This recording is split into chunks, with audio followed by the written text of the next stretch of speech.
Hello friends, good evening. आज हमारी ये जीके की क्लास नंबर रहेगी 42। पहले वाली 41 क्लास आप चैनल की प्लेलिस्ट में जाकर के देख सकते हो। वीडियो हेल्पफुल रहेगी आपके आने वाले एचपीटेट के एग्ज़ाम के लिए।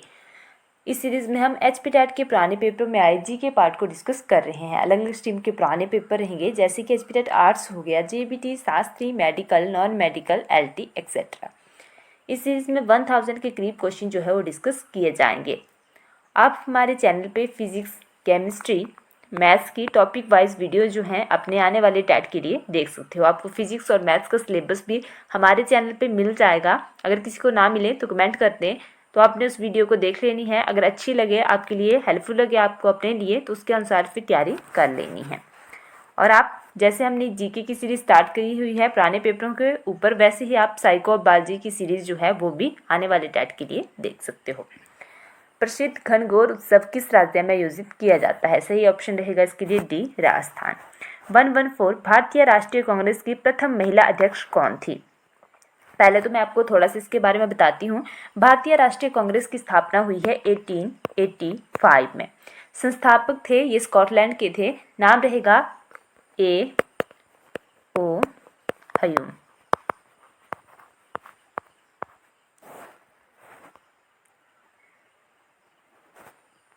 ह्यूम को जो है वो शिमला का संत भी कहा जाता है। तो कांग्रेस के बहुत से अधिवेशन हुए हैं, जिसमें से पहले जो अधिवेशन हुआ है उसके अध्यक्ष पूछे जाते हैं। तो पहला अधिवेशन जो कांग्रेस का हुआ है वो हुआ था मुंबई में, हुआ है 1885 में। और पहले अध्यक्ष जो रहे हैं वो हैं व्योमेश चंद्र बनर्जी।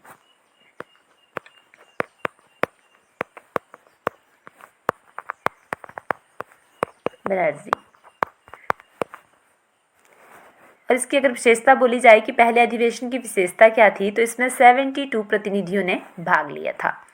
मैं आपको मेन अधिवेशन ही यहाँ पे बताऊंगी, क्योंकि अधिवेशन जो है वो काफ़ी ज़्यादा रहेंगे। एक अधिवेशन हुआ है 1896 में, ये 12 नंबर का अधिवेशन था। इसके बारे में खास ये था कि इस अधिवेशन में पहली बार जो है वो वंदे मातरम गाया गया था।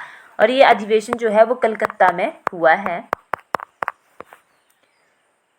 और इसके अध्यक्ष थे रहीमतुल्ला सयानी। रहीमतुल्ला सयानी। तो क्वेश्चन ऐसे बनता है कि भारतीय राष्ट्रीय कांग्रेस का वो अधिवेशन कहाँ हुआ था जहाँ पे पहली बार वंदे मातरम गाया गया था? तब आंसर होगा कलकत्ता। या ऐसे आ सकता है कि किसकी अध्यक्षता में हुआ था जब पहली बार वंदे मातरम गाया गया था? तो रहीमतुल्ला सयानी। याद रखना, ऐसे घुमा फिरा के क्वेश्चन पूछे जाते हैं। या सीधा ऐसा जाता है कि कलकत्ता में जो 1896 में कांग्रेस का अधिवेशन हुआ था तो वहाँ पे क्या हुआ था? तो ऑप्शन में वंदे मातरम भी रहेगा कि वंदे मातरम गाया गया था। तो ऐसे घुमा फिरा के जो है वो पेपर में ऑप्शन या इसके दिए जाते हैं। तो आपको हर एक चीज़ इसकी याद रखनी पड़ेगी। कांग्रेस का एक अधिवेशन होता है 1911 में, ये होता है कलकत्ता में। वंदे मातरम वाला भी कलकत्ता ही था और ये वाला भी कोलकाता ही है। ये 27 नंबर का अधिवेशन था और इस अधिवेशन में पहली बार जन गण मन गाया गया था। तो इसको भी याद रखना, जन गण मन जो है वो पहली बार कलकत्ता के अधिवेशन में 1911 में गाया गया था। उस टाइम अगर अध्यक्ष पूछे जाएं तो वो थे बिशन नारायण धर। बिशन नारायण धर। तो क्वेश्चन था कि भारतीय राष्ट्रीय कांग्रेस की प्रथम महिला अध्यक्ष कौन थी? ये थी एनी बेसेंट। यहाँ से थोड़ा सा मैं आपको एक्स्ट्रा और बता देती हूँ। एनी बेसेंट से ही, जिस अधिवेशन की एनी बेसेंट ने अध्यक्षता की थी वो हुआ था 1917 में। ये हुआ है कलकत्ता में ही,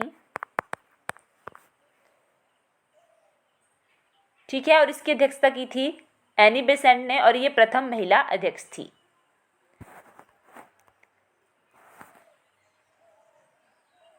बाकी क्वेश्चन ये भी आता है कि भारतीय राष्ट्रीय कांग्रेस का ऐसा कौन सा अधिवेशन था जहां पे जो है वो प्रथम भारतीय महिला ने अध्यक्षता की थी? तो अधिवेशन रहेगा, ईयर रहेगा 1925 का। ये 41 नंबर का जो है वो अधिवेशन था, ये हुआ था कानपुर में। अध्यक्षता की थी सरोजनी नायडू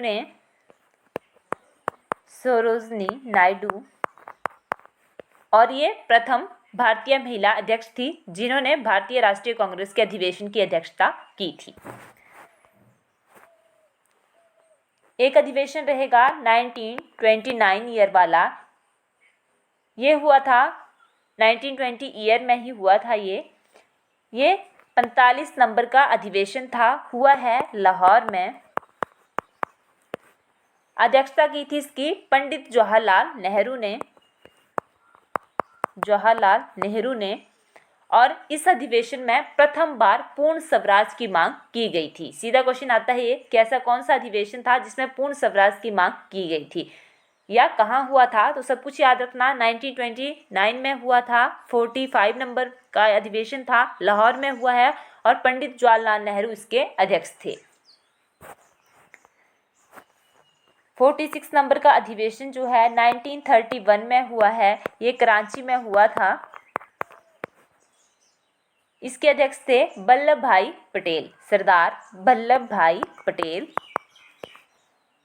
और इस अधिवेशन में मौलिक अधिकारों की मांग की गई थी।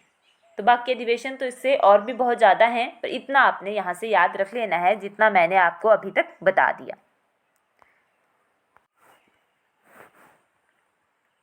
नेक्स्ट क्वेश्चन रहेगा कि सांची का स्तूप किस शासक ने बनवाया था?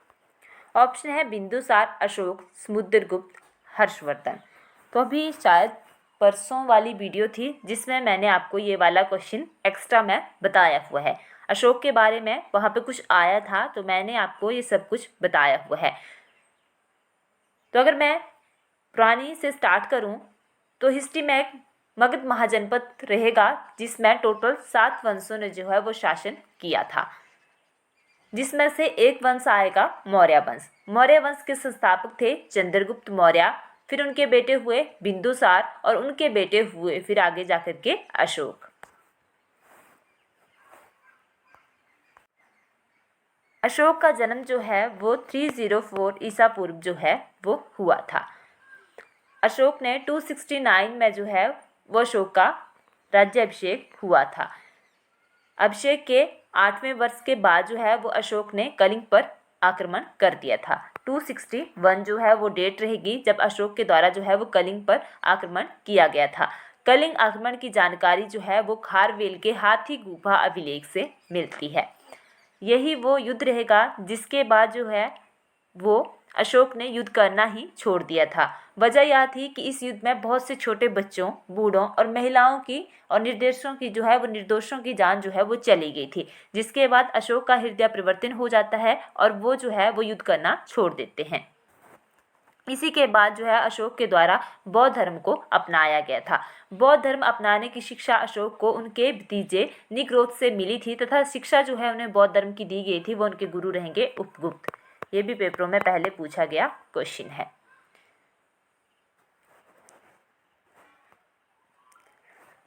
हाँ, अब मेरे को याद आया, वहाँ पे क्वेश्चन था कि अशोक के अभिलेखों को पढ़ने में सफलता सबसे पहली बार जो है वो किसे मिली थी, ऐसा क्वेश्चन था वो शायद पीछे। तो अशोक के जो अभिलेख मिले हैं बहुत से, सबसे पहले वो मिले हैं फैंथलर को, परंतु फैंथलर उन्हें पढ़ नहीं पाया था। फिर उसके बाद जो है वो जेम्स प्रिंसेप के द्वारा जो है वो अभिलेख पढ़े गए हैं। तो अशोक के अभिलेखों को पढ़ने में पहली बार सफलता जो मिली थी वो मिली थी जेम्स प्रिंसेप को। अशोक के बहुत से अभिलेख हैं और उन पे अशोक के नाम अलग अलग रहेंगे। ज़्यादातर जो अशोक का नाम उसके अभिलेखों पे मिलता है वो है देवनाम प्रियदर्शी। तो अशोक ने अपने अधिकतर अभिलेखों में अपना नाम देवनाम प्रियदर्शी लिखवाया हुआ है, जिसका अर्थ है देवताओं का पसंद।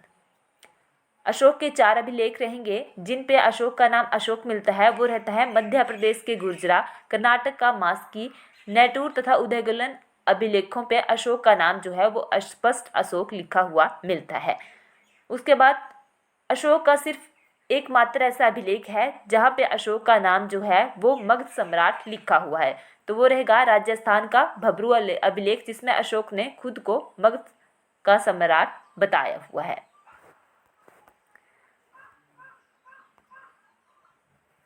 तो यहाँ पे पूछा गया था कि सांची का स्तूप किसने बनवाया है। तो अब मैंने बात आपको पता है, जब मैंने इतना एक्स्ट्रा बताया तो अशोक के बारे में बताया, तो इसका आंसर भी जो है वो अशोक ही रहेगा, क्योंकि पीछे वाली वीडियो में मैंने आपको बता चुकी हूँ कि सांची का स्तूप जो है वो अशोक ने ही बनवाया था।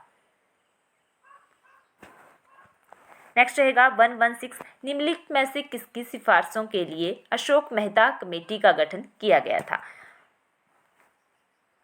तो ऑप्शन 4 हैं, केंद्र व राज्य के कर बंटवारों के लिए पंचायती राज व्यवस्था, गवर्नरों की नियुक्ति, राष्ट्रपति व उपराष्ट्रपति का चुनाव। सही आंसर रहेगा बी, पंचायती राज व्यवस्था, ऑप्शन बी। पंचायती राज की बात आई है तो थोड़ा सा सुन लीजिए। राजस्थान देश का पहला राज्य था जहां पंचायती राज की स्थापना हुई थी। इसकी स्थापना जो है वो 2 अक्टूबर 1959 को हुई थी और राजस्थान के नागौर जिले में हुई थी। 1959 को राजस्थान के नागौर जिले में सबसे पहली बार जो है वो पंचायती राज की स्थापना की गई थी। ये भी बहुत ज़्यादा बार पूछा जाने वाला क्वेश्चन रहेगा पेपरों में। नेक्स्ट रहेगा 117, सत्याशोधक समाज किसने बनाया। तो सही आंसर रहेगा इसके लिए ए, ज्योतिबा फुले, ऑप्शन ए। बाकी थोड़ा सा और सुन लीजिए। आत्मीय सभा के संस्थापक थे राजा राममोहन राय, ब्रह्म समाज राजा राममोहन राय, आर्य समाज स्वामी दयानंद सरस्वती, रामकृष्ण मिशन स्वामी विवेकानंद। तो इतना आपने यहाँ से एक्स्ट्रा भी याद रखना है। 118, इनमें से हिंद स्वराज का लेखक कौन है। ऑप्शन रहेंगे अरविंद घोष, CR दास, महात्मा गांधी, डॉक्टर राजेंद्र प्रसाद। सही आंसर रहेगा सी, महात्मा गांधी। नेक्स्ट रहेगा 119, लोकसभा अध्यक्ष अपना संबोधन व त्याग पत्र किसे सौंपता है। सही आंसर सी, लोकसभा के अध्यक्ष को, ऑप्शन सी। नेक्स्ट रहेगा 120, गोवा भारतीय गणतंत्र का अंग कब बना। तो हमारा देश जो है वो 1947 को जो है वो आज़ाद हो चुका था, परंतु गोवा पे उस टाइम भी पुर्तगालियों का ही शासन था। तो 19 दिसंबर 1961 को गोवा पुर्तगालियों से स्वतंत्र हुआ था। सही ऑप्शन रहेगा डी।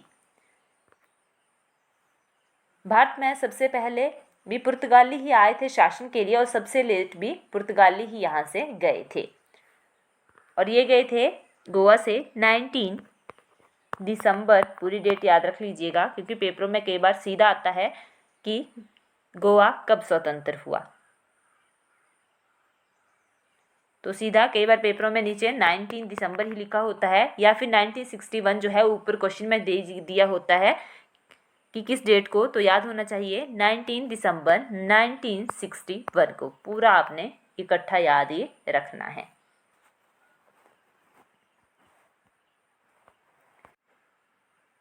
जो भी आपको एक्स्ट्रा बताया जाता है वो आपके काम की चीज़ होती है और उसे जरूर याद रखा करो। आपके लिए कल के लिए काम रहेगा, कमेंट करके जरूर बताएं कि हमीरपुर व लाहौल स्पीति जिले का क्षेत्रफल जो है वो कितना है। एक आपने हमीरपुर का बताना है और लाहौल स्पीति का, क्योंकि हमीरपुर का जो है वो सबसे कम रहेगा और लाहौल स्पीति का जो है वो सबसे ज़्यादा रहेगा। तो आपके लिए काम रहेगा, जरूर कल कमेंट करके इसका आंसर दें। Thank you.